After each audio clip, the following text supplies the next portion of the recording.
Welcome to the Penny Bloom Podcast. Ain't another place that has got more bombast. Romp past your mom, dad's listening to Tomcats. Talking everything that make you sad. We don't want that. We're here to make you smile. Put your mind at ease. Peace, love, and bloom, and always praise Keanu Reeves. This what we about. This some weeding now. We'll talk until we can't no more, and then we peacing out. Alright, let's go. Penny Bloom Podcast. It's the Penny Bloom Podcast. Penny Bloom Podcast. It's the Penny Bloom Podcast. Penny Bloom Podcast. Penny Bloom Podcast. Hello, everybody, and welcome in to another episode of the Penny Bloom Podcast. It is I, Colton Robertson, and you have returned for the Sarlacc Soundwave. This is our weekly episodic coverage of the Book of Boba Fett. This week, Chapter 6, From the Desert Comes a Stranger. I am joined by Joseph George. What's up, homie? What up, what up? Always a pleasure to be here. Oh, and it is always a pleasure to have you. We are also joined by Miles fucking Buttress. What's up, homie? Doing good. You know, happy to be here to talk about this fucking episode. This fucking episode. Now, obviously, if you have not watched the episode, fuck off. Spoilers are coming. Many of them.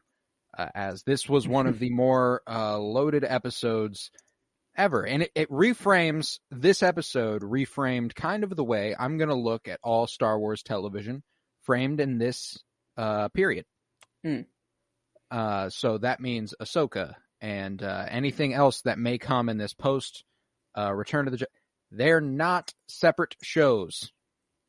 No, it's just a timeline. They're all one thing.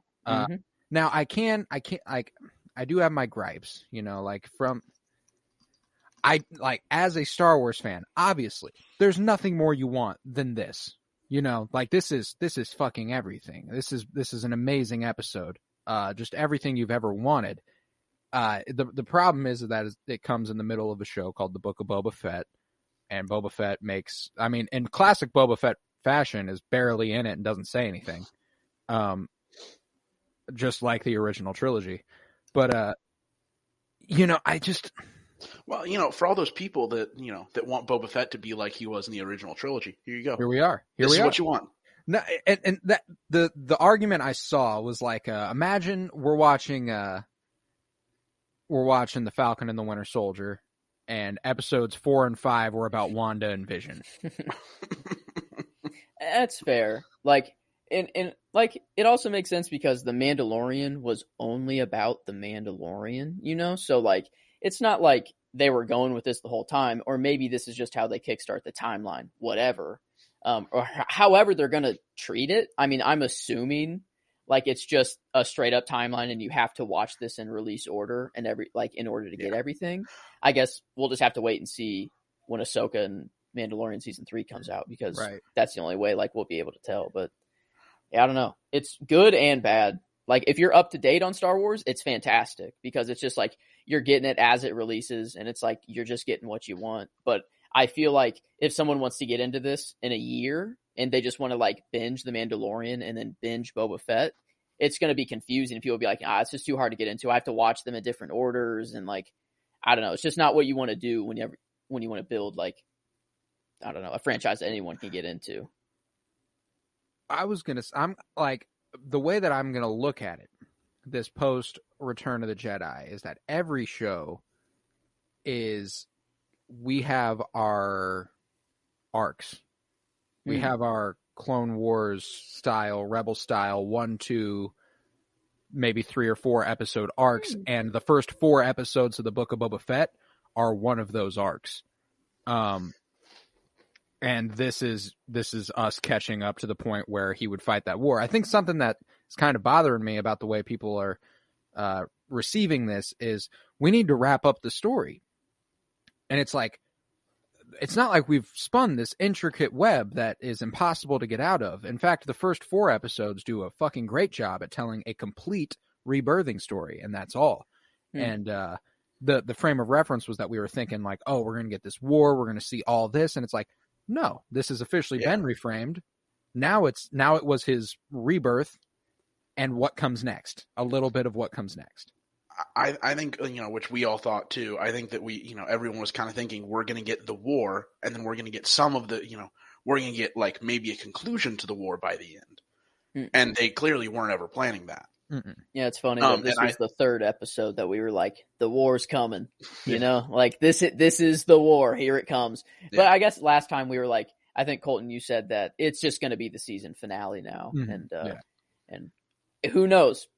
What if it's still not? What if it's like the season 2 finale? Like it's something great. Like I don't know. Well, the war was started in this episode. Yeah, that's true. I think the way that they ended the episode. I just don't want to jump the gun, but we're pretty certain that the war is coming, right? The war is coming. Can we the say? War is coming. I think ending number 1 of the episode, not ending number 2, shows like the war has started, because you don't bomb, a cantina and not without the plans of escalating. Oh, dude, I'm devastated. So cool, devastating. I can't believe they did my girl like that. Let me give you this real quick though. I tell you at fresh off the end of season 1 of The Mandalorian. Okay. In 3 years or 2.5 years, we'll have a show centered around Boba Fett, in which one of the episodes will be centered around Din going to visit Baby Yoda at Luke Skywalker's temple, where he will run into Ahsoka, who is there with Luke, who have already met and are already down with each other. Din's going to have his own little interaction with R2-D2. He's going to leave, and he's going to go back, and he's going to meet Boba Fett in Jabba's palace, where Boba Fett is now ruling, and we're also going to see live action Cad Bane. You shit your fucking pants. That's an insane episode. Yeah. I think they were like, all right, we know exactly what all of you want. And they proved it to us right here. That like, if you are a Star Wars nerd and you've watched everything they've ever released, this is just one of the most coming together like episodes that was just so cool to see the interactions of. Like, it was amazing. Even if you're like a new Star Wars fan and you had no idea who Cad Bane was, you were still probably like, damn, that is a scary motherfucker. Like, even if you have no idea and this is your first time coming in, I still think people would enjoy this episode because the common people love Grogu. And there was some cute ass Grogu moments in this episode, man. The little force leaps, man. Oh my His God. Fucking like mouth agape, big ass smile, eyes wide, looking around like, holy shit. You forgot about awesome. Order 66 too. Order 66, where we get a flashback to the fucking temple. Like, oh, this is just a fruitful fucking episode. So I say we jump into this in a scene by scene. Are you guys ready? Oh, yeah. Because we'd be jumping around for days if we tried to just cover this in general. Yeah, we would. So, again, this is Chapter 6, From the Desert Comes a Stranger. Air date February 2nd, 2022. Written by Jon Favreau and Dave Filoni. Directed by Dave Filoni. They were in their bag for this one. They were in their bag. So the episode opens with a shot of several moisture evaporators, and some of the pikes are meeting beneath one of them, and one of them's like, it's all there. And one of the guards replies that they'll have to leave the spice and take the credits back to Mos Eisley, and the rest will follow. And then they're approached by one Cobb Vanth, who asks if they know where they are. And I was like, yes! I love my boy Cobb Vanth. He's quick He's with the it shit. Too. He's tough. He's not tough. just talk, He's No, he's got not. some firepower behind him. And one of the pikes reaches for the blaster in his holster, but, he's like, oh, think it through. I'm going to give you the benefit of the doubt. You're not from here. You're lost. But you see, you look off in that distance, you look off in this distance. Everything here is the Mos Pelgo territories. These straps right here, they declare me the marshal of those territories. So I'm in charge of the folks here. He tells them that he didn't see what was in the chest, so no laws were broken as far as he's concerned. And, he gives them the opportunity to load up and get out of there and never come back. And the pikes obviously reject the offer. They reach for the blasters, but Cobb goes ahead and guns them down, except for one. He's like, so you're the smart one.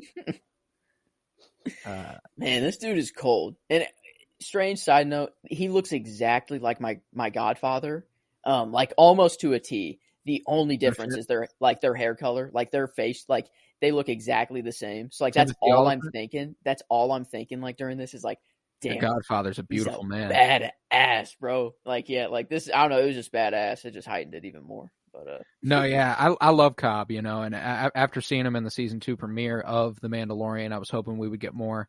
And to kick this episode off with Cobb Vanth, I was like, way to get me going in the last place I expected. You know what I'm saying? Like, I was like, oh, we start with Cobb Vanth. All right, I'm in it.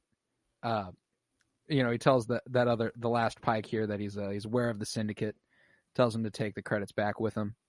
He warns that anyone getting lost running spice through Mos Pelgo again will be lost forever. And he tells the Pike to unload his chest and leave, and to consider it a fine for trespassing. You know, the Pike says that the contents of the chest are worth more than the entire town. And Cobb's like, then I'll consider retiring. And he watches as the Pike mounts his speeder and leaves with a calm tono of credits, and he leaves behind the chest, which Cobb goes ahead and kicks over, letting the desert wind carry it away. And I was like, that was like a really cool fucking shot too. Watching the spice pour out of that, and Western as fuck. Western as fuck. This just it was glorious. Like every moment with him was so Western. Oh, like, and it always is. In Freetown. It's kind of Freetown.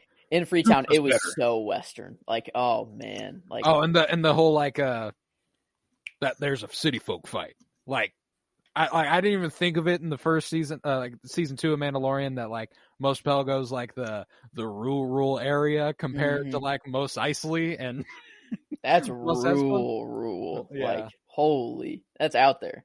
That's sand people like out there. Yeah, they're like, I thought they were as close to the Dune Sea as you could possibly get without technically being the Dune Sea. Seems like it. Yeah, I don't know. I guess I haven't. I don't know. I guess we've seen a map of. Oh yeah, we did. But I don't know. Yeah. Wow. But after that, we cut away to Din and his modified Naboo starfighter exiting hyperspace above a green forest world, and I was like, okay, so we're doing it. We're just doing it. I wonder if they'll show it. I wonder if it's just going to be kind of like a fail. I wonder what's going on here. And then he flies the ship into the planet's atmosphere, and you know, on the ground, you see R2-D2 with his fucking sensor going. Fucking D2, bro. That was the first like, I said like, oh my God, no, like really? Like this is happening. Like, yeah, I sat up like, wait a minute. Okay. I'm fully expecting the cutaway and like, just watch it. Mandalorian season 3, whatever. You know, that's what I was fully expecting. And I mean, I was sure not the whole fucking thing here. And, you know, he guides Din's ship down beside a river with brown water, and he beeps at Din while he's coming out of his ship, and, you know, Din greets him and tells him that he's looking for Luke Skywalker, and he has come to see the child Grogu. And R2-D2, you know, beeps before leading Din down a path into a forest of, like, bamboo shit, which was awesome. And you see a bunch of ant droids skidding past them, and is that what they're like officially called? Yeah, ant droids. That's cool. Yeah, that's cool. You know, and as they leave the forest, they find several ant droids assembling a stony structure, what will eventually be a temple. So where did Luke get his like absolute obsession with building these little rock fucking huts? Right. Maybe it's just what these ant droids specialize in, you know? They can just. Was he just like, listen, I need a way to build a house. I need a dome here. Someone sent him a text and was like, hey, listen, I got these ant droids. They'll build you a bomb ass house, my dude. Just trust me. I'll send you like 30 of them real quick. Hey, he gets them. They start building like a 20 by 20 foot room. They start building. He's like, what the fuck is this? I mean, I guess I'm stuck with it for the rest of my life. Like, it looks Jedi-like, though, you know? Like, it fits the Jedi. I mean, yeah, but dude literally has the Force. I feel like he can do better than a little fucking stone igloo. He's a Jedi master. Fair. But, you know, I also thought the design of these droids kind of implied that R2 is like their commander. Mm-hmm. They're kind of like white with the blue stripe down the middle. Just like took a nap too. They all report to R2. I like to think that this is R2's just the hive mind. You know, he's all of them. And because He is it kind of ultimately- makes sense though, because they're Rey's all the communicating to like Jedi, R2's all the droids. somehow he knows that, like, I don't know, maybe Luke was just like, because how did he know to like build the bench for him and like just wait and then power down? Like, I mean, I would assume that R2 clearly made that decision, and Yeah. I feel like that was just like Ahsoka was like, we hey, wait for Master Luke. honestly, Ahsoka might have told him. I took it as R2 is done with everything after the fall of the Empire, and anytime anyone slightly gets on his nerves, he's like, "Fuck it, I'm going to sleep." Here's a bench. Yeah. He's Sorry, like, bro. I'll help you I'll help you, but I'm not going to be super helpful. And then as soon as you think like I'm about to help you some more, I'm just going to go to sleep. Right. R2's probably jealous that Grogu's getting all the time with Master Luke. You want to see Grogu, huh? Not the droid that kind of helped save the universe and everything. Want to see Grogu. But Din asks, if this is where they are, and R2 enters into hibernation.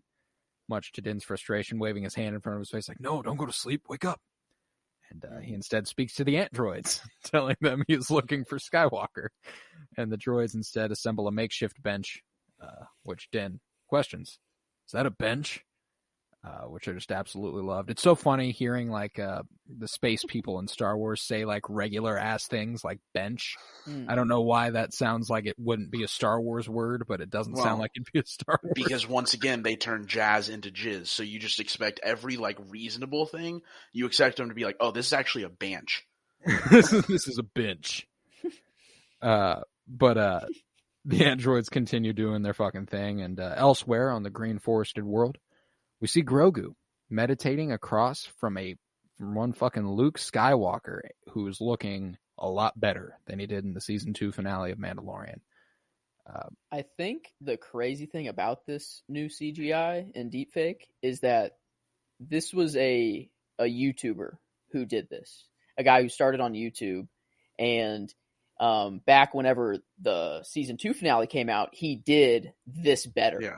And he did it way faster. He did it like before them even too, like in his own like fan made projects. He had like Mark Hamill's face, like Mark Hamill's, like onto Sebastian Stan, like, even without the base actor that Disney had and all the technology, like this dude was just doing it. And I'm pretty sure they hired him for these shots, they did. which is like just really cool. Like, we know at least that they hired him onto the team that works on the CGI for these sort of things, which certainly helped. That dude pushed technology forward like so fast. Like the deepfake technology, like it's still a little off. Like humans, we're too good at detecting the most minute things. So even if the smallest thing is off, it's like, I don't know. Yeah, it's just the facial recognition thing. And it's like, it only happened a couple times, and it was like for a second that it looked bad. Like, but it was. Good. I think the only times anytime that it was like that his face wasn't the focus, I think it looked perfect. But like the couple times where it would like zoom in on his face, if he didn't have to like give like a super like weird reaction or like say something, I think it still looked fine. Whenever it was zoomed in on his face and he was like trying to like talk and show emotion at the same time, it just kind of just didn't like it. I think I noticed it a couple times and I was just like, ooh. The thing I saw that made like kind of the most sense to me was that this looks more realistic, but it looks less like Mark Hamill than the season 2 finale, which I can kind of see. I think the season 2 finale, like that one does look like Mark Hamill, even though there are some like face glitches. It does look more like him, but I don't care that it doesn't look, like just like 80s Mark Hamill. Like, it's the hair. All that really matters is like the hair. What's funny to me is that was the only thing that I thought looked was off. A little off. Yeah, it was like too wig like. It looked fake. Mm-hmm. Which it isn't a problem. Obviously, I'm over here. It's fucking Luke Skywalker. I'm going to be good with whatever the fuck you put in front of me. Hated that message from Tillman. Sorry, Tillman. Going to call you out. Whenever we were hyping up the episode, and he was like, every time Luke Skywalker on the screen, you act like it's Jesus. Like, yes, we are Star Wars fans. Of course, I'm excited to see Luke Skywalker in a TV show. He's literally the Jesus of Star Wars, like pretty much. Like, dude saved the entire galaxy, and he's spoken of as legend now, even though that he's a real person. So, like, he kind of is Jesus. As close to Jesus as close as it gets. But behind Luke's back, to Grogu's knowledge, he's trying to force lift a frog up and into his mouth, which is just hilarious. He will one day wipe out the entire frog population. He's Darth Grogu, and he just eats. That's how he just goes planet to planet, eating every frog population. No, because Luke shows him here in deep meditation how to do that. He lifts all the frogs out after Grogu, and he sets the frog down, and then they go back to meditating, and he goes ahead and stretches out his hand and causes all the frogs to levitate out. And Grogu's like, fucking, oh my God, dude, when I learn how to do that, it's a wrap. Well, I think he literally did it because he was like, hey, Grogu, if you keep paying attention, one day you'll be able to do this, and just lifts them all up at the same time. And he's like, if you work diligently, one day you'll be able to kill every frog on this planet and eat all of them. You know what this was? This to Grogu is Yoda lifting the X-Wing for Luke. Yeah. Yeah. Which is amazing. Do you see the X-Wing in the water whenever Din flew in? Oh, it was barely peeking out of the water. You could just see a little X-Wing peeking out of the water, like down in there. Catch that. I wish I would have. I'm pretty sure. I mean, it's like barely anything, but it looks exactly like the wing. I wouldn't think it's that because he hasn't. I mean, how'd he get there? How'd he get there? Well, no, I was going to say I wouldn't think it's that because he hasn't gone like recluse mode, so he would still like have an X-Wing if he needed to leave the planet for whatever reason. But it would make sense if he just left it in the water and he. But then I was thinking about it, and then I realized I was like, little homage to Yoda. Yeah. Well, but I was thinking about it, and then I was like, well, it's not clearly X-Wings being underwater for extended periods of time for whatever reason doesn't mean they stop working. Which you would expect, but you just got to wait a little bit. They still work. Those things just chill down there, and they're fine. Yeah, since Yoda pulled it out, it still worked fine. You can even tear apart the fucking door, tear apart the fucking wing, build a door out of it, put it on a little hut. You know what? You can still lift it out of there and fly it off. Yeah, well, that's what I was thinking. I was like, you know what? That thing was underwater for who knows how long, and for the sequel trilogy, and he just lifted it up and was like, in Dagobah Swamp, smacked it, and was like, go ahead, like, go. That's Dagobah Swamp. This is just like kind of a little dirty pond. Like I look kind of clear actually. So. A lot better. I think he was like, I see the advantages of Dagobah, but I'm gonna go ahead and upgrade a little bit. I like to be one with nature and all, but not that much. No, I'm okay with being one with nature and the forest, but I don't want to live in a goddamn swamp, Yoda. Right. I'm also not gonna live in a tree trunk cave thing. I'm gonna live in a little igloo made of stone built by spider bots. Ant bots. Or ant bots, I'm sorry. You're right. Spider-Bots Spider-Man and an Ant-Man. But, after that, Luke goes ahead and invites Grogu for a little walk where Skywalker tells him, he reminds him of Yoda. And as they walk, he goes ahead and force lifts him along. And I was like, oh, this is everything I've ever wanted in my life. He adds, Yoda was small like him, but he had a huge heart and the force was strong with him. He recounts, that Yoda once said, size matters not. He explains that Yoda spoke in riddles, and he asks if anyone spoke like that back at Grogu's home. Like, you ever heard anybody talk like that? Is that like a thing you guys do? Another moment that was kind of like, wait a minute. What's like, are we going to get some information here? Like, right. Is it like, and it kind of gave an insight of like how they communicate. Like, he's just communicating like through the Force with them right now. Like straight up, like, he's having conversation, which is just cool to think about. What was the name? Yaddle. What's the name of the other? Yaddle. Did we ever hear Yaddle speak? I don't think we did in the Phantom Menace. I think she sat there, but I don't know. Because I was going to say, is like I took this question to be like a Luke, since he's only ever spoken with one of them, to be like was this like just a Yoda thing? Was Yoda just like an asshole, or was this like a your species thing? Well, that's the thing, is that it can't be like if it is a species thing, even so, it's them choosing to do that. No, I mean, it literally could just be because I mean, he's already 50 years old. It could literally just be like their species just, their brain just works that way. According to the Star Wars wiki, Yaddle rarely spoke, but when she did, she spoke in the same unusual way as fellow council member Yoda. God damn it! It's a fucking species thing. God damn it. Okay. I'm crazy okay with that, theory here. I want little Grogu to be. I had a brain blast, and this is kind of off the cuff, and I'm only like 3% in it, but I don't know. It kind of makes sense. And Luke kind of foreshadows it even, with a couple lines, like saying it's kind of like he's remembering rather than me teaching him, or something like that. And he reminded me a lot of my little friend, obviously just because he's the same species, but like part of me feels that this is Yoda's consciousness in Grogu, or part of it is in there. Like with their species, they're just like so connected with the Force that they just like live on in like each other somehow. And that's how they're like so strong with the Force, like consistently, even at his like super small, untrained, he's like just an untrained Padawan right now.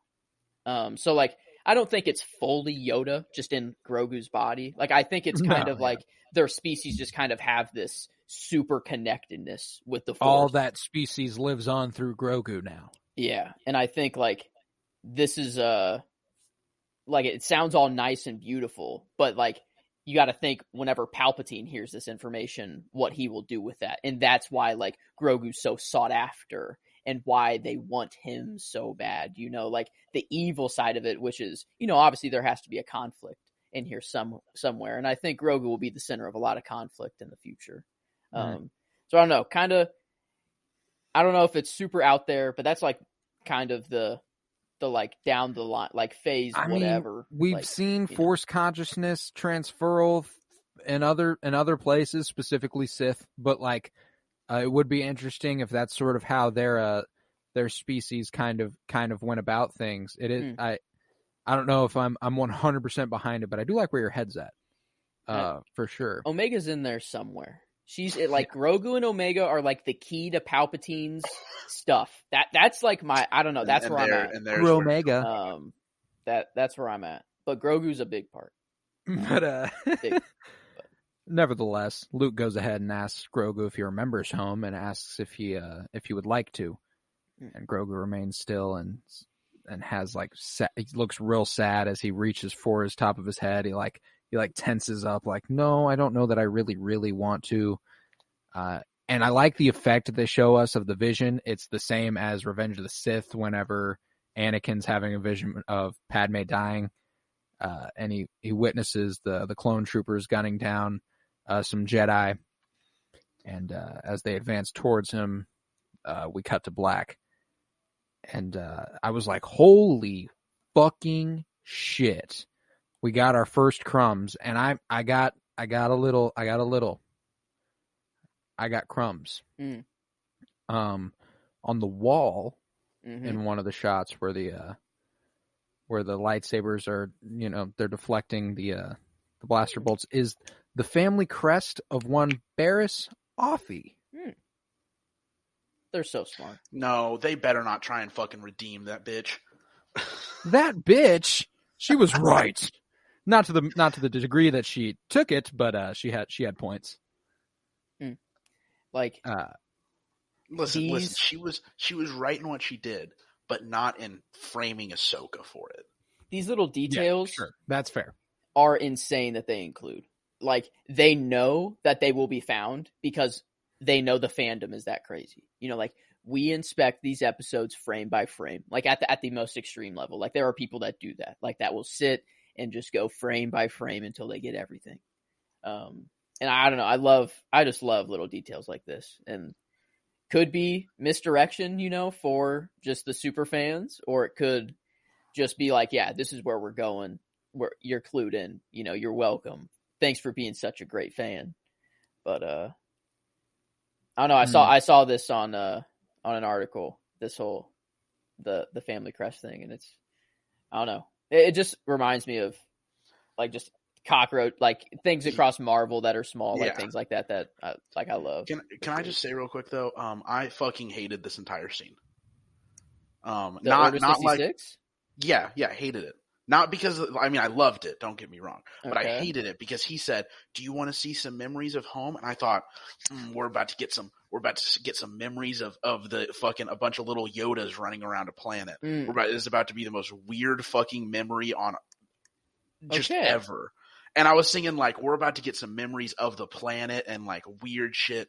And then it just goes to Order 66. And I was like, I mean, cool, but I wanted No, what makes this Yodas cool though to me around.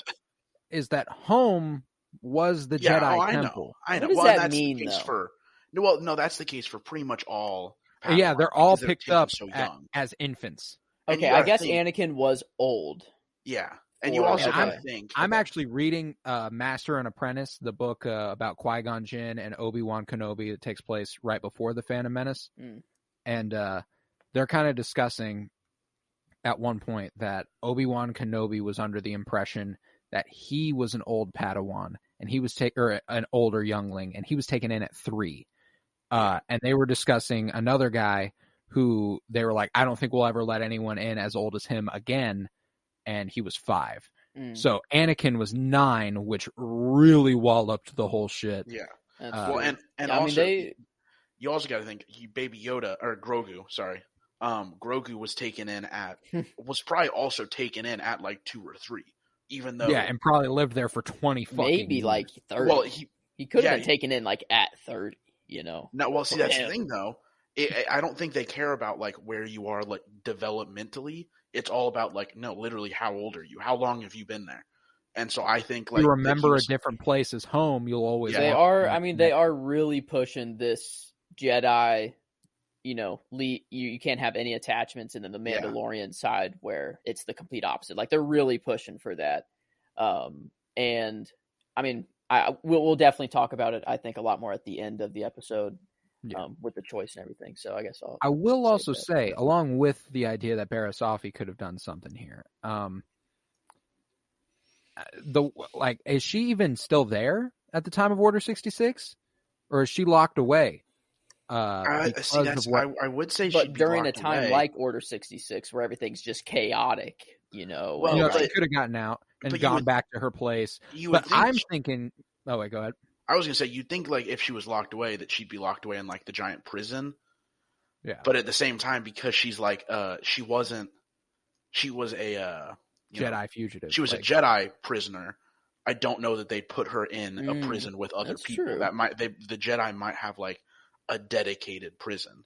Nah, maybe. But the other thought I had, because we find out in Rebels that she didn't die in Order 66, Luminara, Mastress Luminara Unduli, who was Barasafi's. No, I thought she did die. She did, but she was taken into Imperial custody after Order 66. You're right. She didn't die. She was taken in after Order 66 happened. They killed her, and then they just used her corpse. Yes. As a trap. Oh my god, I forgot about that. Damn. That's rough. So I think we could have another tragic, like a Jedi gets captured, getting Grogu out of there in Luminara. I think that would be a cool, mostly because I love Luminara from specifically the 2D micro series.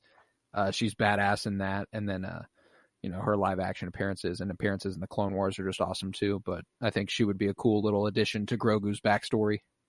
The thing I kind of struggle with is Grogu important enough simply because he lives for 1,000 years, and like, is that enough? Like, there doesn't have to be anything more special about him, right? Like that's enough.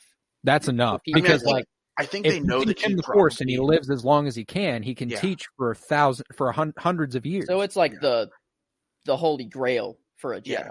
Like, and I think he probably also he probably has a pretty high midichlorian redacted count, since midichlorians are they a thing? Aren't they a thing? Who knows? But he's probably pretty strong in the Force, but it's also probably literally just like he has clearly been taught, and like he's clearly already learned some stuff, as in the temple. Like Luke says later on, it's mostly more him remembering than me teaching.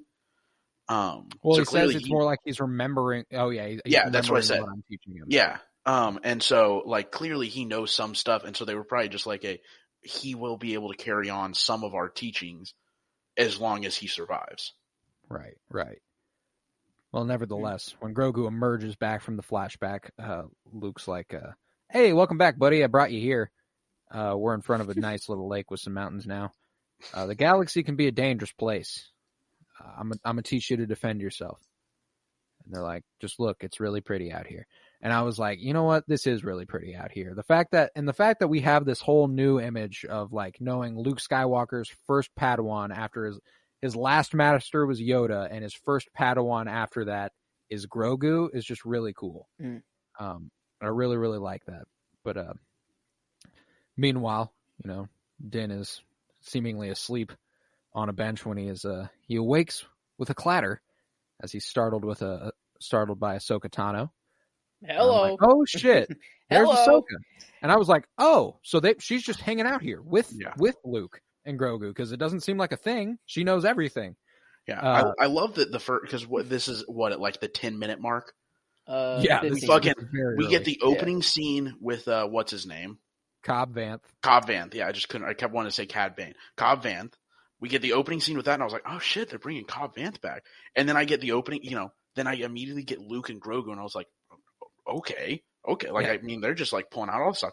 And then fucking Ahsoka pops up, and I'm like, you got Cobb Vanth killing Pikes, Din meeting up with R2, Luke and Grogu, and then Din waking up to Ahsoka back to back, and it's like, holy fucking shit. But and then finally we get a little bit of Boba. Yeah, for 45 seconds. But Ahsoka explains she's an old friend of the family, which I was like, oh my god, this is going to be amazing. This whole thing's going to be awesome. And Din recalls, that Ahsoka said that she would not be training Grogu, and she's like, I am not. Master Luke is training him. And Din's like, okay, then what are you doing here? And she's like, well, what are you doing here? And Din tells her, I'm here to see Grogu. Ahsoka's like, that is why R2-D2 took you to me. And the astromech droid goes ahead and beeps as he's woken up. And Din asks about the place, and Ahsoka, says it's nothing now, but one day it will be a great school. She adds that Grogu will be its first student. And that was the nice little like, Ben Solo's not around yet. Don't worry. Don't worry. He's not at risk of death yet. No, not yet. And soon maybe, Din, but not yet. Soon perhaps. But Din, asks how Grogu is doing, and Ahsoka's like, he's doing good. He's doing fine. And Din's like, I would like to see him. And R2-D2 does his little wah, wah. And Ahsoka's like, all right, come on. Walk with me through the bamboo forest. And Ahsoka recalls, warning Din. Didn't I tell you this might be a problem, difficult to let go? And Din's like, yes, but Grogu was a Mandalorian foundling in my care. I want to make sure he is safe. And Ahsoka responds that there's no place in the galaxy safer than being with Luke. And that's frankly correct. That's fair. I don't know. At least for the time. Like as long as people years. don't know where Luke is, because he could be a target, and then that puts Grogu in immediate danger. He could be a target, but look at what he did to Skywalker. I was gonna say, look at what he did to the unbeatable droid army that Moff Gideon had. He made that shit light work. Fair. But nevertheless, Din questions Ahsoka. Like, you're okay with Luke training the kid when you said you wouldn't? And Ahsoka's like, that was Luke's decision. I do not control the wants of others. And Din responds that this is just as much his choice to go and see Grogu then. Can I say how freaking great Din's armor looked in this bamboo forest? Like, it was shining and like... the shot where he walks up and looks at Luke and Grogu and there was like a glint on his shoulder.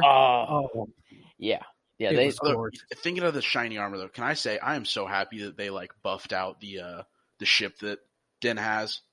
I'm so happy it's not like that, like full chrome, because I thought it was gonna like stay like the like super bright shiny chrome, and I was like, I just don't want to see him flying around in that. That's too flashy. And they literally just essentially has the same paint job as the Razor Crest. No, just I don't on even it have with a little- Starfire. I don't even think it's a paint job because, like, if you look at it, whenever it shows it, and there's like a scene where it like shows it close up, it literally looks like they took it and just like took sandpaper and just like sanded the chrome off.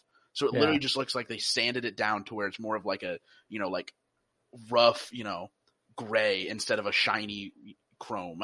Right, and there's like little streaks of yellow in it, so it's like it has that reminiscent of the Razor Crest as it had the little yellow stripe on it.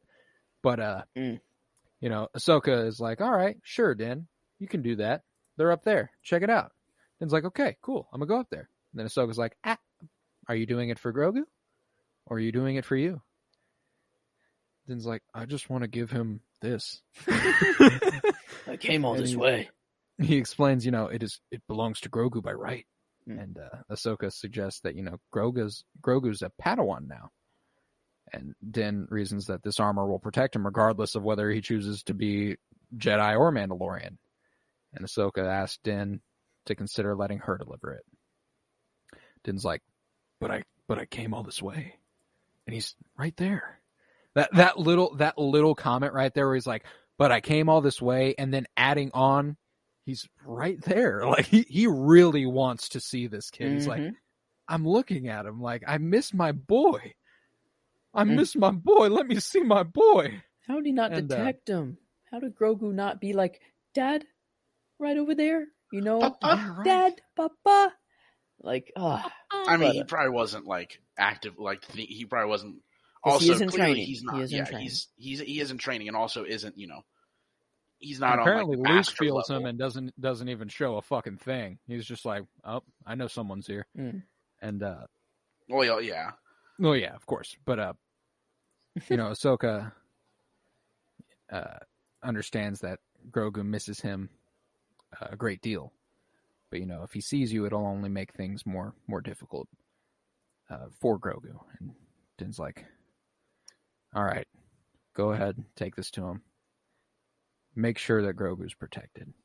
And let's just admire our man's Din real quick for not only being strong enough to let this kid go with Luke Skywalker in the first place, but then to be there 40 feet away from him and allow him the ability to move on if need be. And goddamn, what a man. I hate it. What a father. Oh my god. Go see your son. Go give him his armor.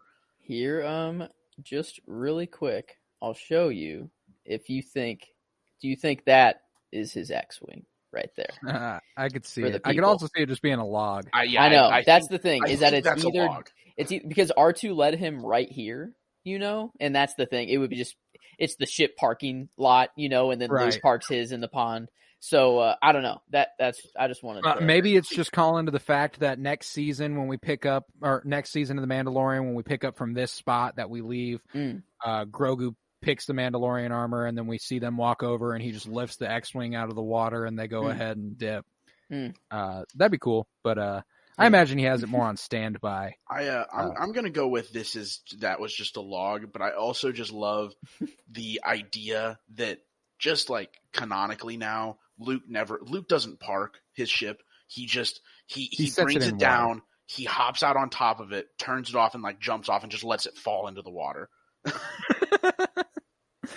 That's ideal. He goes for the nearest beach to where he's trying to go, and then just like, all right, I'm just gonna just pop this baby in the water real quick. I'll come back to it. No one will be able to take it. That's his anti-theft system.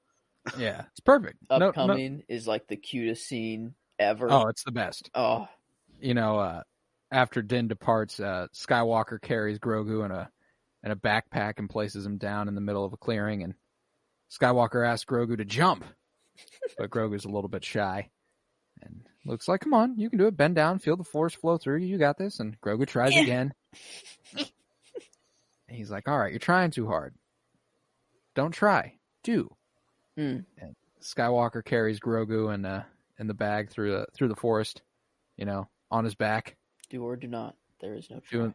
You know, seeing him carry him in the same backpack that he carried Yoda in, leaping through the forest over rocks. The front flip. Oh, it was just wonderful. And when he climbs up the tree and you see that whole landscape, I'm like, God, I'm in love with everything going on here. Yeah, I don't know. This episode was just, I can't believe what I'm getting shown. Like, oh, this is an episode of Book of Boba Fett. Like, what is going on? This is Luke Skywalker and Grogu in their train. Like, what? Like, I'm seeing, like, what? You know? Like, oh. And so you guys kind of talked about it earlier. I think at this point, like, Colton, how you said, like, the whole arc thing, I think this is only the Book of Boba Fett, just so that way they could, have the first 4 episodes solely be about Boba Fett and, like, the backstory and, like, catch you up with everything that happened. And then move on to it being them just like being like, all right, we're just gonna have like Clone Wars now. Like we're just gonna have like a dedicated show where not live action Clone Wars, but I mean like where it's like live action and it jumps from story to story to story and from time, it's all in one continuous timeline, but it jumps live from action story to Clone story. Wars type beat. Yeah, type beat. Yes, that's what I think that's the official wording they used in Disney. To categorize Book of Boba. Yes.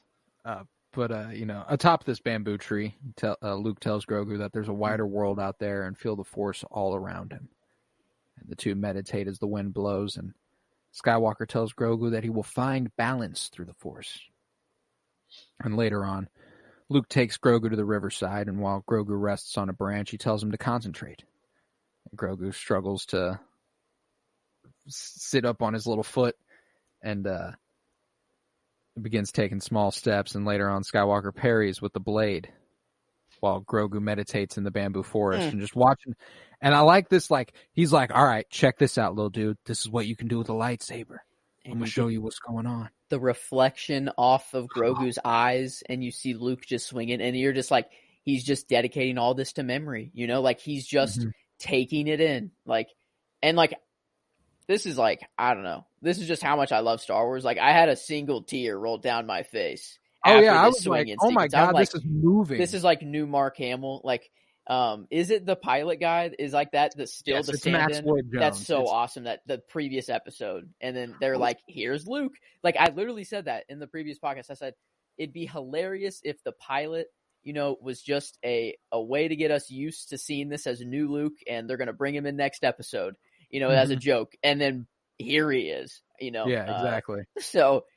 But man, I don't know. It was just beautiful, like seeing the swinging in Grogu's eyes. And it was just like, oh my God, like this is Luke fucking Skywalker swinging in his prime, bro. Like in his prime, like in his prime, in the all black fit. Yeah, it's beautiful. And, he introduces him to a training remote.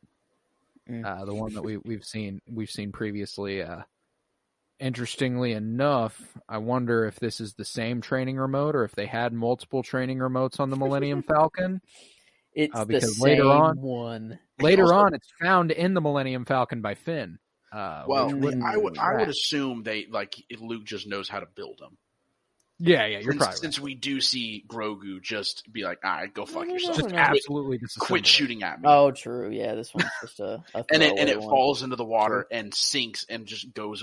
Or it is the same one, and Luke, being the Master Jedi he is, knew that it was essential in the storyline of Finn and Rey and all of them, so he put it back in the Millennium Falcon, came back to his island. Only naturally. So it's like putting the Infinity Stones back in place. He just needed to do it.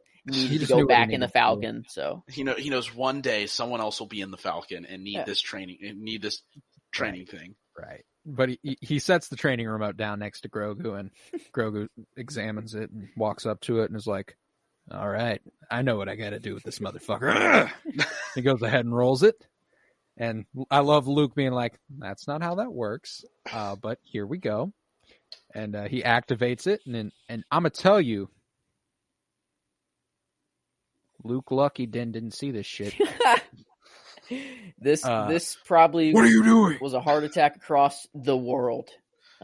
Everyone was not the little one. He jumps back, he lands, and that shit was hilarious. I disagree. As soon as that thing came up, I was like, "Oh, he's getting shot immediately." Oh yeah, it was a guarantee. But I love that, he gets used to it and he goes ahead and he jumps, he leaps, and I'm like, holy fucking shit. Boy's Look at the way this little guy can move. Around, yes. He's independent. Yes, he is. And I like watching him leap around. I'm like, holy shit, this man can really do it.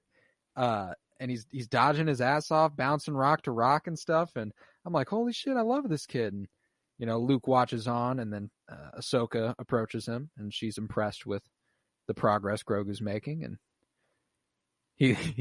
the shot they showed of him using the Force to destroy the training remote, where he's like working really hard and squeezing his fist. It's just adorable. He's pissed. He's like, I don't want to jump around anymore. I'm tired, man. But Grogu's like, huh? Like he looks at Luke and he like points at the training remote, like, I did it, right? And Luke's like, good job, buddy. And Ahsoka, says, yeah, you've taught him well. And Luke's like, well, it's more like he's remembering what I'm teaching instead of me actually teaching him. And Ahsoka observes that sometimes the student guides the master, which was just a little like, I mean, what was it? Something like Luke was like, I wonder if your heart was in it or something like that. Yeah. Is that like, and then Ahsoka? It's like next. Yeah. Oh my God. Yeah. Skywalker notes that he's like, the Mandalorian was here, and Ahsoka's like, I told you they share a strong bond, and Din brought him a gift, and like the tone was kind of like, and guess what we have to deal with now? This man brought him a fucking gift, and she shows Luke the red cloth containing the Beskar, and Luke's like, I don't know, I question whether Grogu is committed to being a Jedi. I wonder if his heart is in it. And Ahsoka looks at him and goes, so much of your father in you. And the look he gives her was just like the being able to interact with someone who knew Anakin. That's must sick. Be so cathartic for Luke. That line was just like in that one line, that was like so much history. Like in that one line, like, I'm just like, my head is just flashing with different periods of Star Wars as I'm watching this. It's insane. But I just absolutely love that. How long does Ahsoka live for?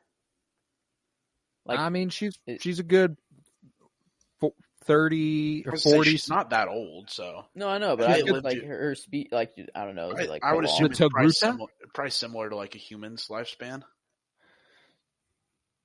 But nevertheless, Luke asks what he should do about Grogu, and Ahsoka counsels him to trust his instincts while Grogu rests nearby, and Luke asks if he'll ever see her again. And Ahsoka replies, perhaps. May the Force be with you. The most TV answer ever. Yeah. Maybe. Yes. I don't know. We'll see. But then after that, we see Din flying back into Tatooine, into the hangar of Boba's palace. And a Gamorrean guard greets him with an axe as he climbs out of the starfighter. And Din explains that he's here at the request of Fennec Shand. And the Gamorrean's like, all right. Oh, okay. Yep, that's a person I know. Yeah, I know Fennec. All right, cool. Anybody could have flown in here and said anything involving Fennec, and I would have led you to her. Yep. Okay. But in the briefing room, Fennec is briefing the mods and Boba Fett, Black Chrysanthemum, and Mok Shai's major domo about the mobilization of the Pike Syndicate. And Mok Shai's has fled off world. Fennec believes that because of this, the storm is about to break. The major domo chimes in. He's like, this was a scheduled vacation. And then the Gamorrean gets in his face and fucking oinks. He's like, oh, okay. All right, yeah, I get it. Not for me to say. And Fennec's like, all right, go ahead and look at the map here. These are where the Pikes are gathering based on whispers. The three crime families of Mos Espa seem willing to lay low and let the Pikes lay claim to their territory. And as she says this, she notices Din enter the room.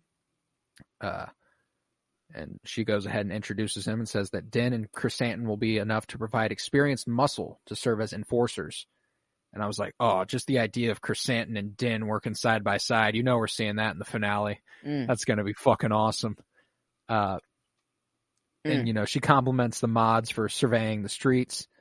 And Fennec recognizes that they lack numbers to help out in a full-out war. And therefore, they need reinforcements. And Din's like, bet, I just got a new ship. I'm trying to fly this thing around. I got this. BRB. And goes ahead and dips real quick. And, he likes flying that thing.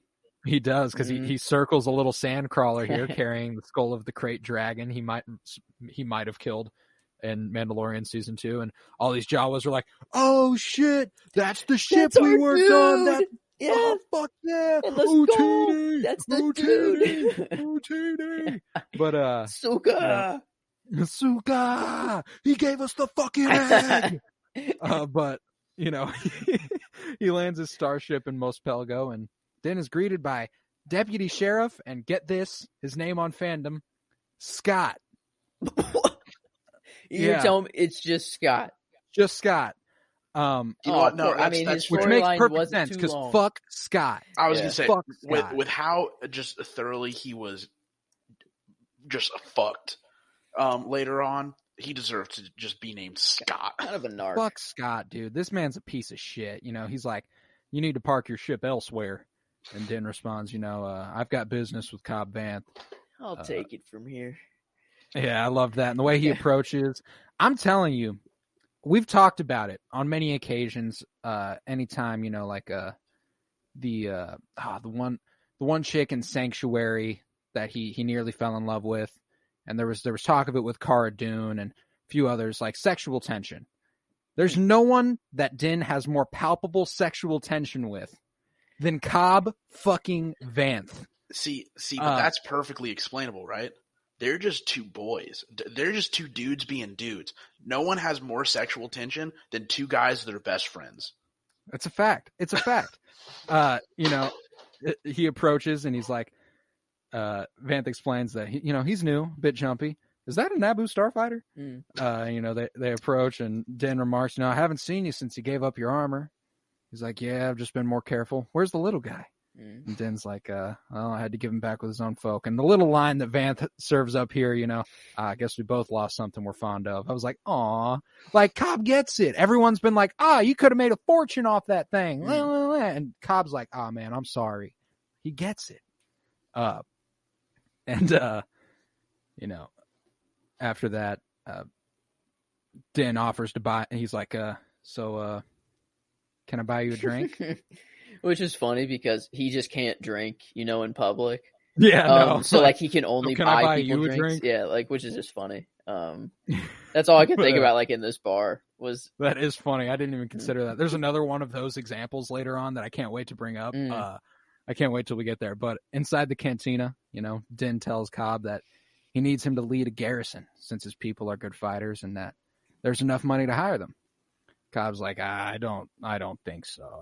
Ever since we took out that Krayt dragon, I think we're kind of good with just laying low. And Din's like, well, Mos Pelgo may be safe for now, but they are part of the same planet. And, he says, we need good people to fight or the spice is bound to come through these parts. And Cobb says that as long as he is here, there's not going to be a problem. Why should we risk our lives for Boba fucking Fett? And Din reiterates that Mos Pelgo might be good for now. And a weak way behind the bar is like, it's Freetown. It suits us better. And Din reminds Cobb that he's like, all right, you folks at Freetown, you I know that we fought alongside the citizens of Freetown and that they're brave people. I know what they're capable of. And he explains that Boba Fett's forces are outnumbered by the Pike Syndicate and that they need their help. And the weak way, responds, that we don't want no part of that. That's a city folk fight. And Din asks Cobb if he agrees. And Cobb replies, we're even, man. Like, I don't know. I feel pretty good about where I'm at. And I liked the next, he's like, I didn't take you for someone who backs down in the face of a bully. And he goes, Din, with that big smile, I'll let you get away with anything. Just flirting their asses off. And then the line Din delivers with such humility here where he's like, there's no easy way to ask for a favor, man. Like, I get that we're even and stuff, but bro, help me out. And I like that, like, Din's just doing this shit for free. He doesn't even really know what they're fighting for. He doesn't know Boba Fett all that well. He just knows that he helped him save Grogu. Therefore, he's down to ride with Boba, and therein, you need to help Boba too.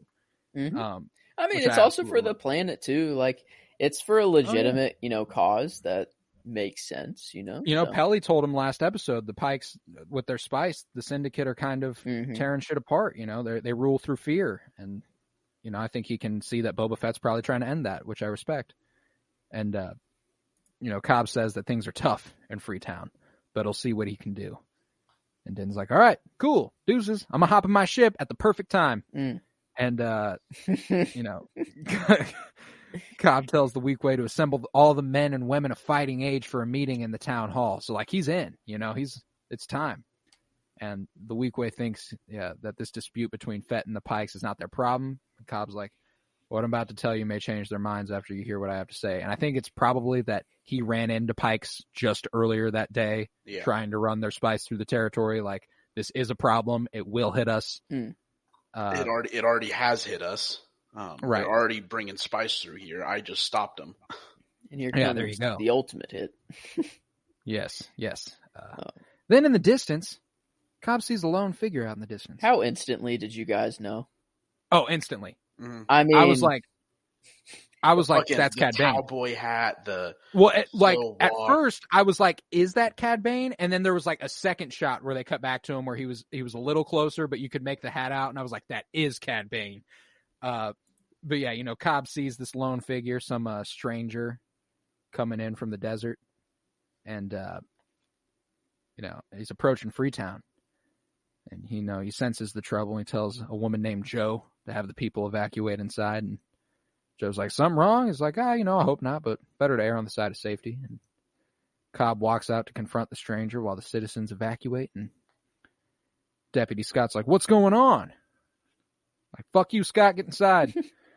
Cobb's like, I got this, man. You're real headstrong. Just go ahead and stay the fuck out of this. And tells the deputy, I'll face down the stranger.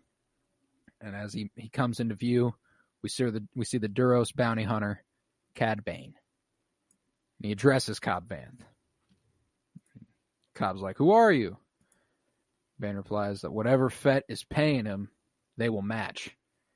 And he tells Cobb that all they have to do is stay put and stay out. Deputy Scott says, Marshall's not for sale. And it's like, damn it, bro. Even the Marshal's like, are you fucking kidding me, dude? You need to fucking fuck off, guy. And, Cobb's like, fuck. What's your name, man? And he looks up and you see his fucking eyes and you're like, holy shit, he looks freaky. I wouldn't want to fuck with him. It makes Cobb like, oh, oof, you look scary. And this is the line here where I go, it reminded me of the line that Joe, you said earlier, he has to offer to buy people drinks because he can't ever take a drink himself. Whenever Cad Bane goes, ironically enough, you should watch where you stick your nose. Because Cad Bane does not have a nose. I mean, do you think, because he never says his name to them, do you think they just know who he is? Like, he's that widely known? No. I don't take it that Cad Bane is a legendary bounty hunter. And I don't really take it that most of the bounty hunters are legendary unless you're around the right group of people. I don't think it's too big of a stretch to say that these people and most Pelgo are probably out of the loop a little bit. Yeah. I was just saying, he probably is a legendary one. It's just only among other bounty hunters. Okay. Was it just me, or the things that were on his wrists looked like children toys? Like, they didn't. I did notice that it did look a little weird. It looked like a GameCube, the blue GameCube. It looked exactly like that for some reason to me. His arms also looked really long in one of the whenever it's showing his upper body and his head, his arms just looked like they go down past his knees, and it just looked really weird for a minute. But then it looked fine. It looked fine later on. I'm gonna say it. I fucking love seeing Cad Bane in live action, and I like getting to see Ahsoka Tano in live action. But they're yet to bring a character to life on screen from animation to its fullest potential, I think. Well, I think part of that is also because the way they animated it, you can do a lot more in animation, and they're also. like they're animated differently in every single like if you look at Ahsoka, she's animated very differently between Clone Wars and Rebels. One, because she aged, but also it's just two different animation styles. No, and so certainly. I think that's a big part of it. No, absolutely. I don't think yeah, I just mean that like at some point maybe the animation characters are better off in animation. It's just kind of all that I Yeah, this makes me afraid that they're not going to get Thrawn like right. And I really want I think Thrawn is also like, a much easier thing to animate or to do in live action, because it's literally just a dude painted blue. And I do want to say again, not huge concerns with Cad Bane's design. I do like that he's a little paler than he was in live action. You know, he's old as fuck at this point. It would make sense that he's a little paler. My only gripe was that the mouth's a little high, but other than that, I'm really, really cool with it. And like, it didn't take me out of it. I was still like, oh, that's Cad Bane. It wasn't like I was like, who's that? You know, like I knew who that was. And I was still as excited as I could possibly fucking be. I think also part of it is they're trying really hard to like have them be like just 100% live action. So not using CGI or anything else to make them look a little bit closer. And I think this is a character where it would help if they did just a touch of CGI. Yeah, because this does look like a physical mask. Yeah, and I think it's even the same thing on things like the like some of the animals that they do. Where I think if they just did a touch of CGI, like you don't have to CGI it up and make the entire thing animated, but just a touch of CGI to make it not look 100% just animatronic. I get that. How about the fact that quote came from the same show that we're watching right now? What quote? Like a bantha. Yeah. Yeah. Like, it's just like there are certain things that they're trying to make it look a lot closer to like the original trilogy than they did in the prequels. They're trying to, and I really like it. I like it, but at the same time, I do think that there are some things like the bantha or like Cad Bane where like it looks great, but you have the technology to do it. It'd be like if they did the same thing with the lightsabers. Like if they had the original trilogy lightsabers, you'd be like I get, like, it still looks cool, but you can do so much more. Why would you not? I see. And I'm kind of with you there for sure. But nevertheless, you know, Vanth is like, after he asks if he should be careful, you know, tells him he should be careful where he sticks his nose, Cobb's like, is that just friendly advice? Or are you threatening me? And the stranger's like, Boba Fett is a cold-blooded killer who worked for the Empire. And, you know, Cobb tells him, you know, that the Pikes, it's, you know, closed for business. Seen enough violence. And the stranger remarks that Cobb Vanth should have never given up his armor. And then they have the classic Western face down. They eye each other as the deputy on the other side, Scott, is a little too jumpy. He gets our boy shot. Fuck Scott. As he is the first one to draw and the last one to get his gun out. Yeah. First one to draw, last one to get his gun out, and the last one to get shot. I mean, it literally showed the hierarchy. It showed the hierarchy of how just good Cad Bane is and how middle of the road, you know, Vanth is, and then how the rookie's just rookie. Like he's not getting anything done. Well, I would even say like Cobb Vanth is like pretty good at this. It's just Cad Bane is he had too much to worry about. Cad Bane is top of the line. Cobb Vanth is still pretty good, but clearly worse than. Cad knew where he was shooting to. Yeah, and Scott is a little bitch who decided to draw his weapon, and Cad Bane said, I know you drew your weapon first, but I'm going to wait to shoot you. That's how little I think of you. I don't even need to focus on you first. Fuck Deputy Scott. Yeah, that guy sucks. Me and all my homies hate Scott. But a lot of people were like, man, I'm really sad that Vanth died. And I'm like, what are you talking about? Like, Cad Bane talked to him, you know, like he knew where he shot. Like, he shot him in like the upper right shoulder, you know, like away from his heart. And he talked to him, and they were, and like the town folk were like, get the stims, like, you know, go get a doctor. I'm kind of tired. Of Cad Bane, a character I really want to like, shooting all the characters I really like. Yeah. Also, I do love it though. he knows where he shot Cobb Vanth. Cobb Vanth is not dead. Cobb Vanth is injured. Oh yeah, and then he shot knows the other dude 6 Scott fucking times. Is so dead. like, Scott yeah. was. He said, Thank "Go God. fuck. We were just having a nice conversation, and you decided to pull a gun out of nowhere. You brought a gun to a conversation. So I'm gonna make sure you never, do anything again." I got a question for you guys, and I don't even know if I want to bring this up, but with live action Cad Bane, does that mean that there's a slight chance for live action Toto, or is Toto like dead? Yeah. I forgot. I've what had this happened to thought. Toto. I've had this fear with the introduction of Cad Bane's live action introduction. Mm-hmm. If I have to see Toto in live action, Oh my God, it better be for the last fucking time. Oh, live action Toto. Oh, I love it. I can't wait for it. It better be for the last time. Oh my God. This droid. If they bring live action Toto into this, hey, and better yet, he's not in it. It means he's long fucking dead. Thank God. Well, I mean, he was just here on his own. We don't know where Cad Bane hangs out. Hey, but everywhere Cad Bane went in Clone Wars, he had. Yeah, but maybe he was on a ship still. He told him to stay on the ship. I got this. Yeah, right. Yeah, Joseph, But, quit I using want Toto so bad. Quit using logic. Sorry. I refuse to see Toto in live action. If he's on screen, I'm closing my eyes. As soon as you hear, who is it that voices him? What's his name?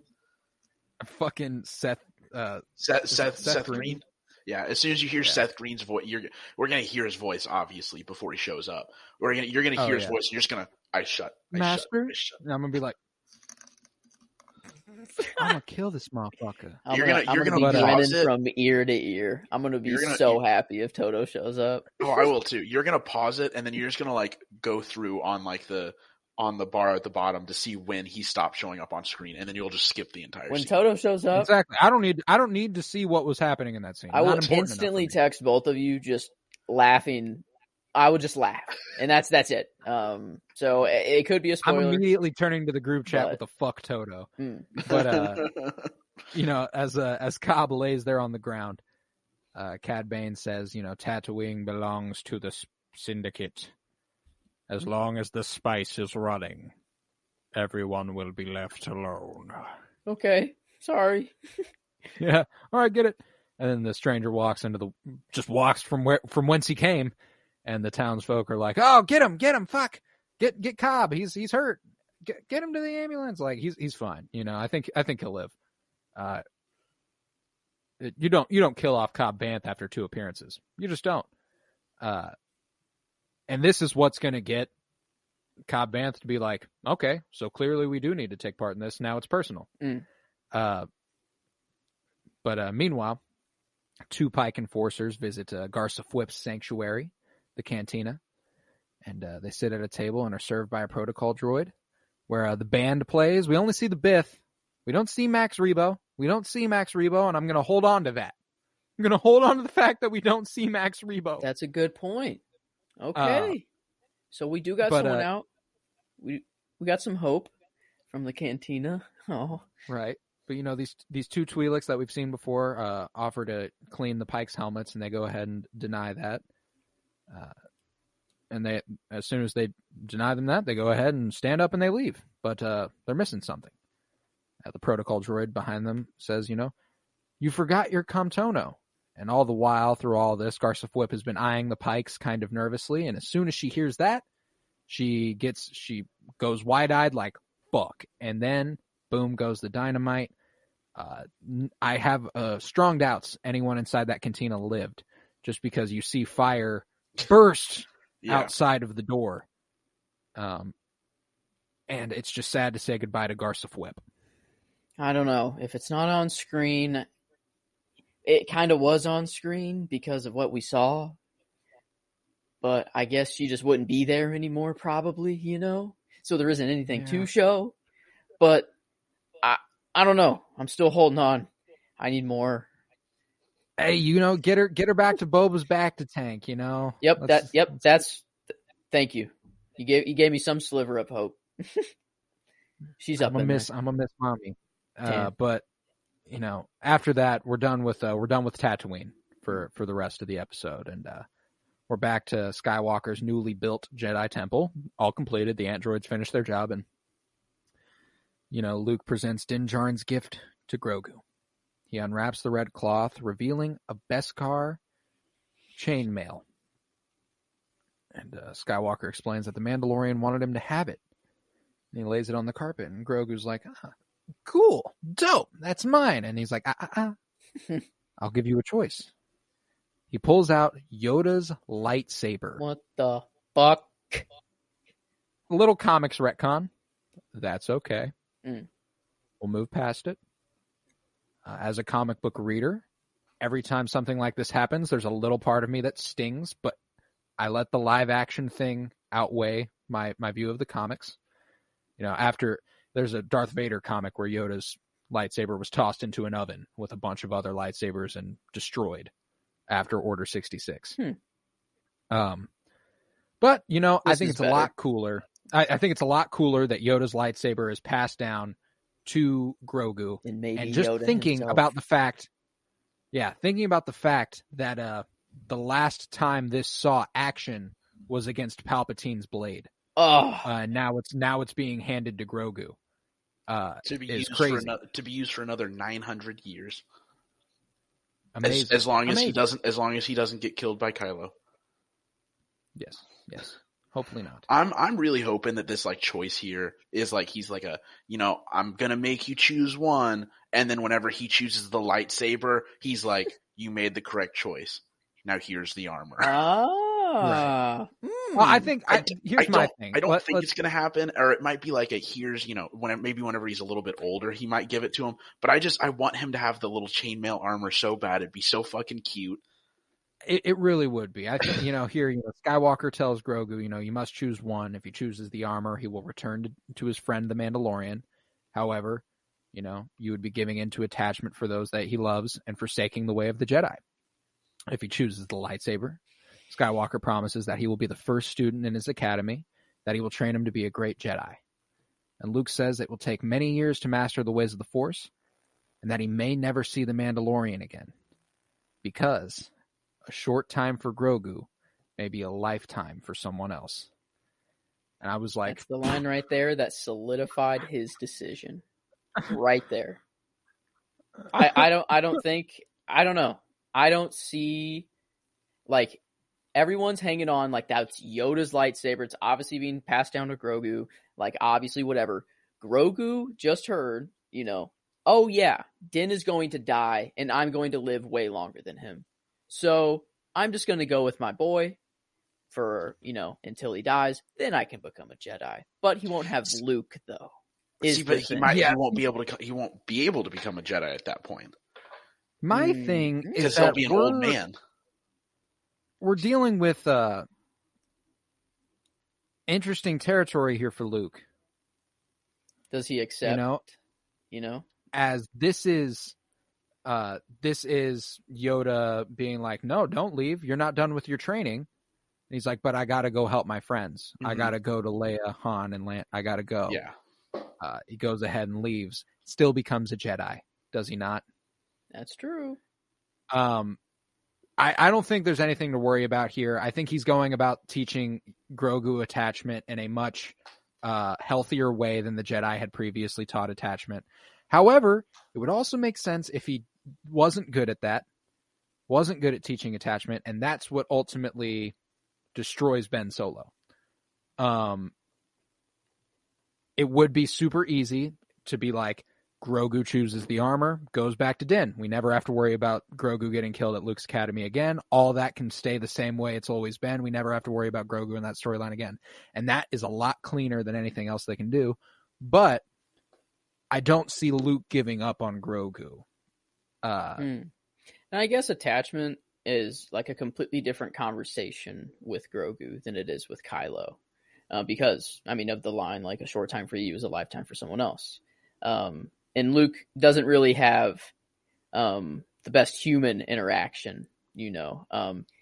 He's not really the best with family, you could say. So I could see even if Grogu stays at the temple, he could teach attachment in a way where it's somewhat okay, and he's going, not super strict Jedi, because there is no Jedi temple, there's no council anymore, there's none of that. So I could see him bending the rules a little bit, because I would also say though, if he does what the Jedi before him did, and that's what leads to the fall of Kylo Ren, it very, very, very much so justifies his stances in Episode 8. His like, no, I realized that shit doesn't work.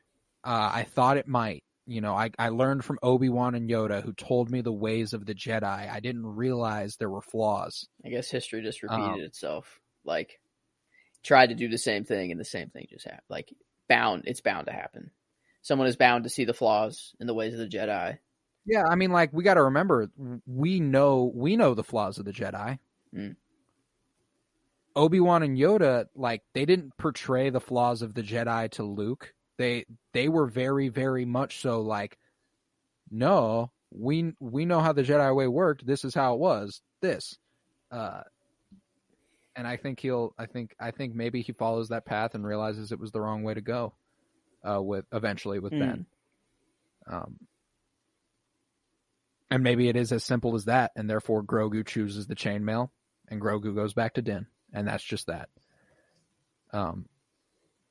They wouldn't have hollowed out that astromech thing if Grogu wasn't going to be up there, Well, that's the thing, is that that's what's going to happen. There's no way we do this separated Din and Luke thing. Din and Grogu thing for that long. There's no way that Luke Skywalker, Mark Hamill, we'd be getting spoiled if we just kept going back to Luke Skywalker's temple. And maybe that's what they're going to do. I couldn't tell you until we see it, but I'm always err on the side of we are not getting Mark Hamill back as Luke Skywalker again. That is always where I'm going to err on the side of. I think we'll see him at least one more time. But just given where we leave this episode, but beyond that, I don't know. It's just always really interesting to think about how that storyline could possibly wrap up. Man, my best guess is that they're gonna find some way to make it both. Maybe not immediately, but he's definitely gonna wield that lightsaber at some point. That just has to happen. Whether it only comes after Luke dies and then Grogu just gets it after Luke's dead, and that's how he gets it, or it's he picks the armor, goes with Din for a while, and then Luke's this was the correct thing to do. Here's your lightsaber. The other thing though too is that that's not the Jedi way. Being gifted a lightsaber, you build your lightsaber. That's Luke true. built his lightsaber. Well, but they can't. I think it's a little bit harder to build lightsabers now because Luke built his lightsaber off of the pieces of another lightsaber. Ooh, does Luke have you to can't take really Grogu to wherever the crystals Ilum? are? Yeah, You Ilum. can't. Ilum doesn't really have crystals It's anymore. destroyed by the Empire. Oh damn! For the Because Kyber. Ilum becomes Damn.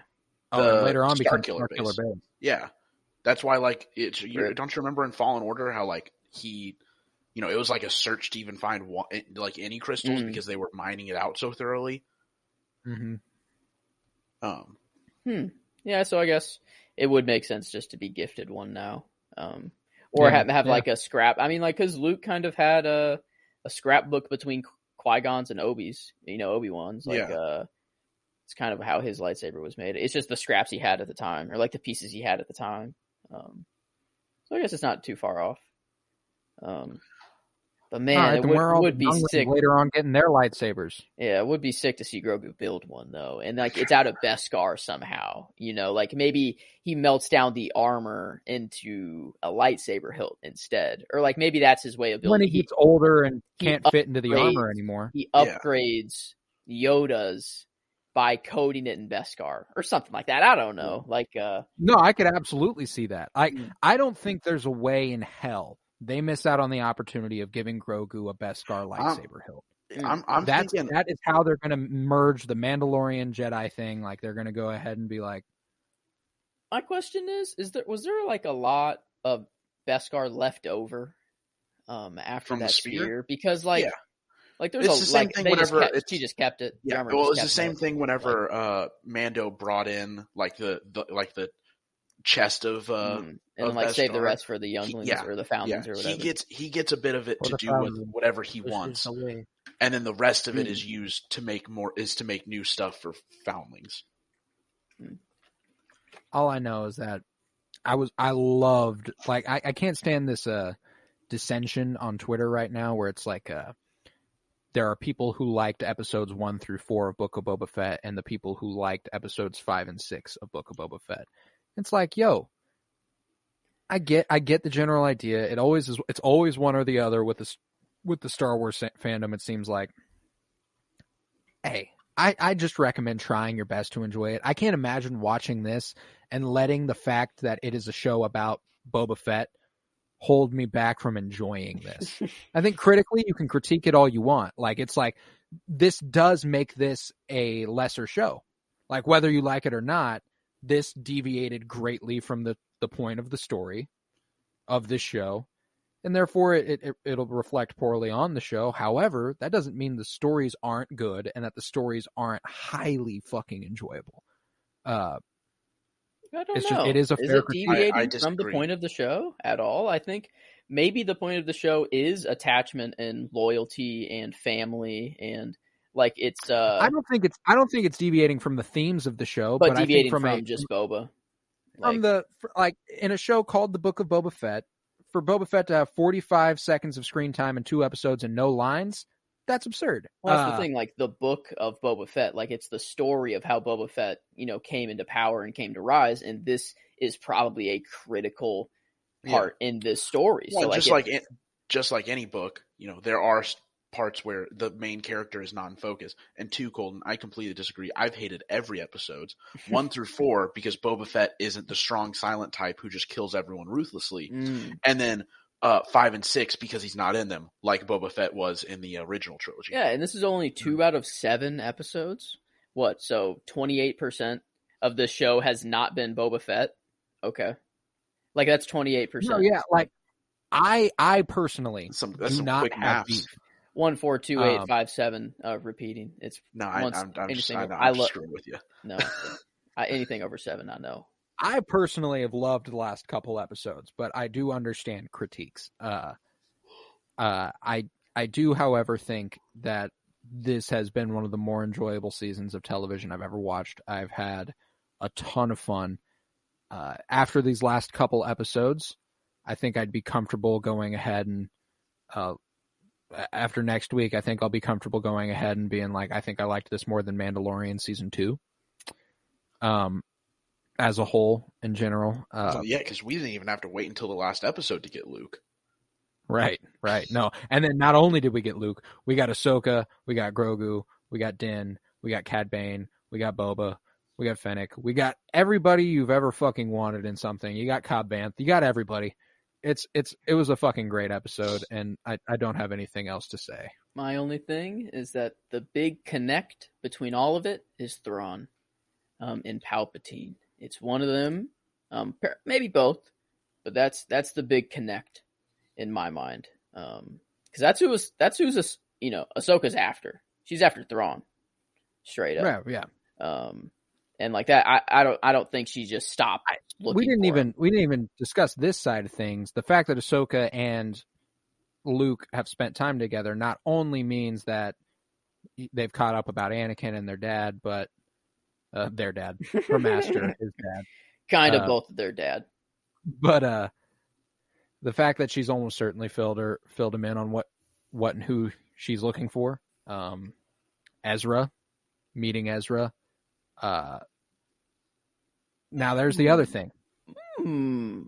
At this point in the timeline, I'm just getting a little more scared the more we get that Ezra and Cal Kestis, they exist somewhere, and I just wonder where or if they're around at this time. I think Ezra is. Well, I think since clearly Thrawn is around, that almost has to mean Ezra's around. Because they both. I certainly think Ezra's around. It's just that, like, I'm concerned as to his whereabouts because he was with Thrawn. Yeah, but I feel like that had to have been more of like a, we'll escape this together, like we'll work together to get out. Well, it sucks. And then go our separate ways. Because I can't imagine, Thrawn's, smart. He's not just going to be like, all right, I'm out. Fuck you, bitch. I'm going to kill you. Like, they're going to have to make, like, Order 66 was devastating because a lot of people we love died, right? So the new Order 66, which is Kylo going rampage on Luke's temple, it has to be meaningful in some way, right? So what would really suck if Ezra becomes part of Luke's temple and, like, helps, like, Luke, not a student per se, but he learns, but probably teaches. Helper. Yeah. And then Kylo ends up killing him. Which would really suck. Or if he becomes one of the Knights of Ren or something like that. I don't know. Like, it would be kind of cool if he like goes a dark path with Kylo or something like that. He always showed that inclination towards the dark every once in a while, as it did. But this was a great episode. I really, really enjoyed it. All in all, one of my favorite pieces of Star Wars content ever. Don't know how it couldn't be, frankly. Any last thoughts here from either of you? I think I'm good. All right, and with that, we conclude this episode of the Sarlacc Soundwave, Fett's Fuckboys, the Penny Bloom podcast. 'Twas I, Colton Robertson. I was joined by Joseph George. Thank you very much, homie. Thank you for having me. Always a pleasure. Oh, and it is always a pleasure to have you. We were also joined by Miles Buttress. Thank you very much, homie. Hey, happy to be here. Happy to come back anytime.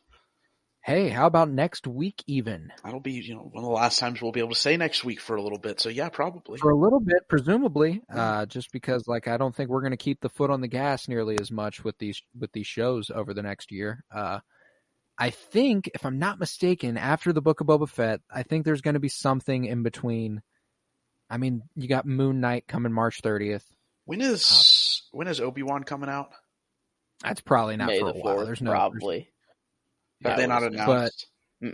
Just said sometime this year. So here's the thing, is that the only way we're covering two things at the same time is if Kenobi drops May the 4th. Yeah. Because if Kenobi drops May the 4th, I'm pretty sure it will be concurrent with HBO's House of the Dragon. And I fully intend on covering the first Game of Thrones spinoff episode by episode. Oh, yeah. Oh, yeah. Wait, when's that coming out? There was a date on IMDb. It hasn't been officially announced, but April 3rd seems to be kind of the consensus. So just here in a couple months. Oh man, Ooh, I gotta see that. Ooh, I can't wait. I'm very ready. But nevertheless, we do have one episode remaining of the Book of Boba Fett, and I'm very, very excited for that. If you would, head to patreon.com/KoroBloom, where you'll find well over 22 hours of exclusive content at this point, including just a little bit ago we recorded on our nostalgic memories of SpongeBob for the Patreon, which was a lot of fun. All that money goes back into making sure I can do the podcast. It costs me money, don't make any off of it. So that's a huge help. Go to Twitter, follow at PennyBloomPod, follow on Instagram at PennyBloomPodcast. If you're fucking with me and Joe, check out our every Friday we do our 52-year journey through film. On January 1st, we started with a movie from 1970, and every week we've covered a movie from a subsequent year, 71, 72, 73, 74, and this week is 75, and we'll be Jaws is tomorrow. So very, very excited about that. And then if you would, go ahead and rate and review on Apple Podcasts and Spotify. And remember, peace, love, and bloom. And always praise Luke Skywalker.